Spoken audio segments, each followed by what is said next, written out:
வயசானவங்களுக்கு எப்படிப்பா கல்யாணம் நடக்கும்? கல்யாணம் பாப்பா சொல்லப்படி அது வந்து 60ஆம் கல்யாணம். ஓ 60ஆம் கல்யாணம். 60ஆம் கல்யாணம் பாப்பா.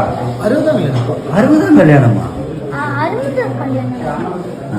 வந்து சார் சொன்னாங்க கல்யாணம் ஆகி 60 வயசு ஆனதுக்கு அப்புறம் தான். இப்போ ஒரு தாத்தா இருக்காங்க, அவருக்கு 60 வயசு ஆயிடுச்சு. அவங்களோட பசங்களாம் சேர்த்து அவருக்கு கல்யாணம் பண்ணி இருக்கிறதா 60ஆம் கல்யாணம். அப்படியா?